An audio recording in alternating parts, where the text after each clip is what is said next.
What I always thought was not that the room is wrong, but I'm wrong. I had walked into so many rooms and dropped a concept and there was just crickets. I realized that it was the room that needed a moment. Dany Garcia has been behind the scenes of some of the most popular blockbusters and consumer products of the past decade. She's the producer of films like Red Notice and Jumanji, the strategic advisor for actors like Dwayne Johnson, the leader behind multiple fashion brands, owner of the XFL, and co-founder of energy drink ZOA. While most business owners find success in one industry and stick to it, Dany's had the ability to identify potential success across sectors. This is how Dany Garcia spots business opportunities.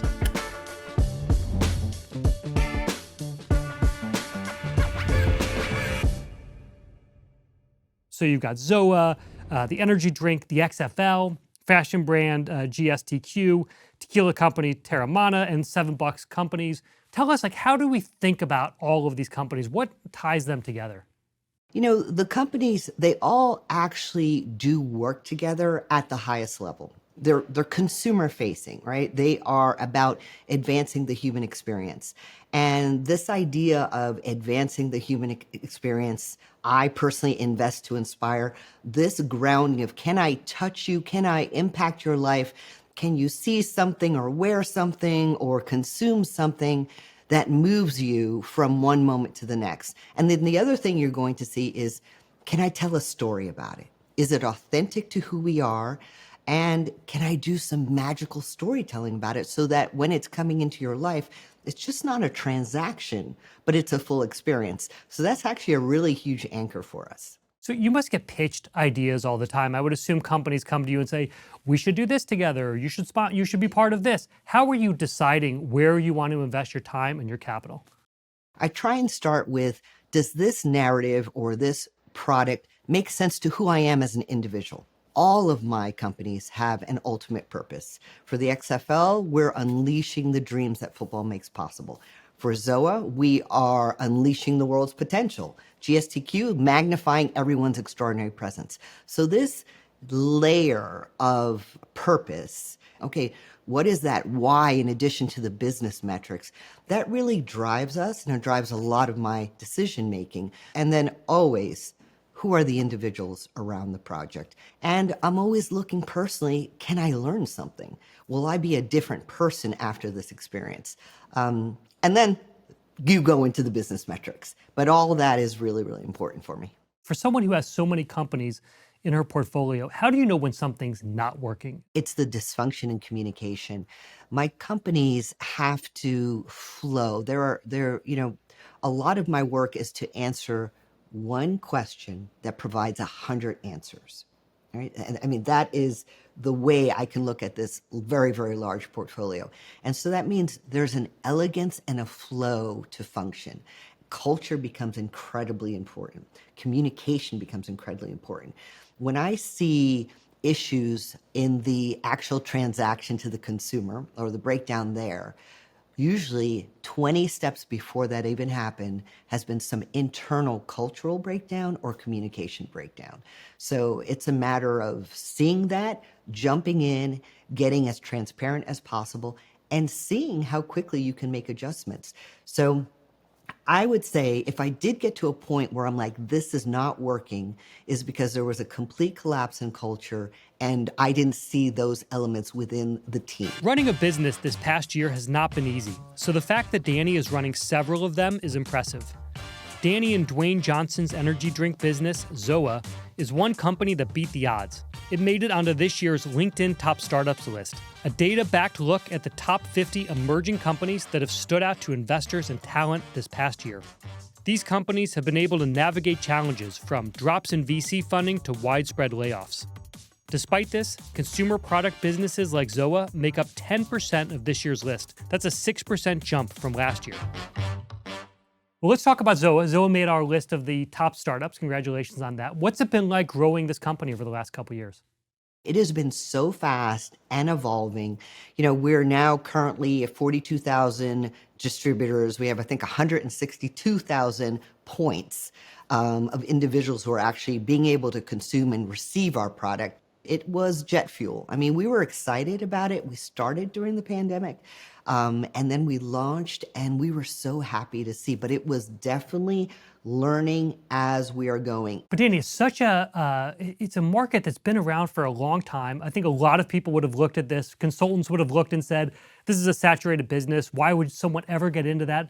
What made you think there was room for a new entrant, and that you have been part of that? The big reason was we were consumers of this product, and we were looking at these products and you had no idea what was inside of them, or it was too much caffeine. You know, as you're beginning to live an extremely productive life and maybe doing more than the average person is, these elements and these tools become vital, right? And there was so much white space. There was opportunity. There wasn't the transparency that you find in whether it's our films or Terramana or any of our other products. We didn't find that in the industry. So we felt, you know, this was a little bit adamant where we're like, okay, we can do something here that absolutely makes sense for us, that impacts how we're going to live. So that means it's going to impact everyone else, and we can do it at the highest quality. Again, it goes back to this idea of seeing something personally and feeling like there's room for me and for my companies to be involved. Yes, we are a very personal group of founders. You know, we came from very outside areas. Even the entryway into business, you know, there was so much that had to be about how passionate am I to be masterful here and how hard am I going to work? What Dany is pointing to is the importance of diversity of thought, something she's nurtured in all of her companies. It's more than physical diversity, it's diversity in lived experiences. For Dany, she's been an outsider in every industry she's touched. She had no experience in talent management, but transformed Dwayne "The Rock" Johnson into a superstar. Without having played pro football, she became the first woman to own a pro sports league. She didn't go to film school or fashion school, but has produced blockbusters and spearheaded global fashion brands. I could see that being an outsider or living outside of the system as being something that might make other people say, I can't get in here, I can't break through, this is not for me. It sounds like it sort of drives you. Right? So as time went on, I realized how many things I didn't have access to. My parents came from Cuba here to start a life. In their minds, hard work and opportunity is in front of you. That's all you need. I didn't have mentors. I didn't have individuals around me who I could look up and say, oh, I want to have that life.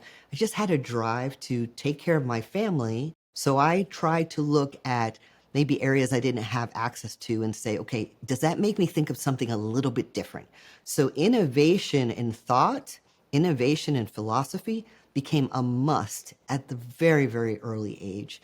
I knew those normal tracks weren't there for me. It's kept me consistently in a space where I look at things differently. And that looking at things different has actually become a superpower as time has gone forward.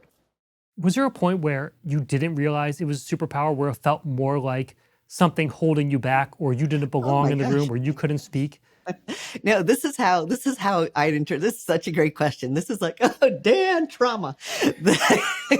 That was the majority of my life, except I never was like, oh, the room is wrong. What I always thought was not that the room is wrong, but I'm wrong. You know, I had walked into so many rooms and dropped a concept and there was just crickets. And that room didn't look like me. So I carried that always and said, okay, all right, the next time I go in, I'm just going to work harder. I'm going to work harder. I'm going to work harder. It's probably about 6 years ago that I realized, okay, this is not me. This is the room. I'm looking at, you know, gender bias. I'm looking at, you know, microaggressions. I'm in some really distinct rooms that look very similar and not to me. But then about 6 and 7 years ago, I realized that it was the room that needed a moment.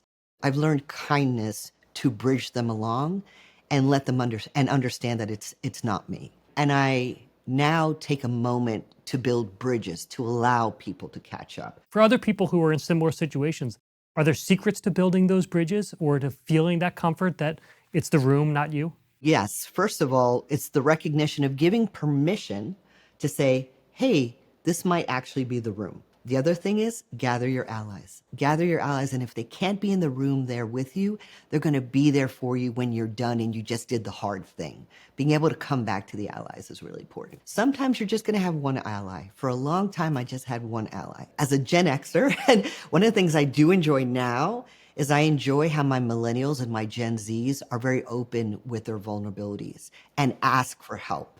And if anything, they have taught me to say, this may be uncomfortable, to share that I need help with the individuals that I work with. So transparency, what you're looking to accomplish, being invested in them as much as they're invested in you, those type of relationships is how you gather allies. Dany, love to finish these with a question about career advice. Is there something you must have people that come to you all the time and say, I want to do what you're doing, I want to be like you? What advice do you give? I'm going to give them advice that always comes down to make sure that whatever process you find to help you achieve your goal actually matches who you are. There is a truth that a lot of the business books in the last 70, 100 years are completely from a patriarchal point of view. I'm not saying that's good or bad, but that is a very specific point of view. And many people don't fit that point of view. If you're a woman, you're not going to think that way. I will also always speak to the fact that unless you are going to live on a mountaintop, be comfortable and accept the fact that you are going to have a relationship with a consumer. Those years of sort of just hiding, they're no longer there. The consumer wants to know who you are, how you got there, and why you're saying yes. Developing that skill. So I think now more than ever, entrepreneurs have to have a 360 viewpoint, and they must deliver more. Here's what jumped out at me. Dany was able to do it all, find all these opportunities largely on her own. Yeah, she had some partners along the way, but never a mentor to guide her through the complexities of the business world. And unfortunately, it's common for first-generation Americans or people of color to lack this support in business, which makes it that much more important for the leaders of today to actively support the next generation of aspiring entrepreneurs and professionals. Dany and I chat more about how she pays it forward through mentorship and how being a child of Cuban immigrants ignited her passion to become a millionaire. You can listen to that on the This Is Working podcast anywhere you listen to podcasts. In the meantime, tell me, do you have a mentor? How did you find them? And what's one thing you learned from them? Let me know in the comments.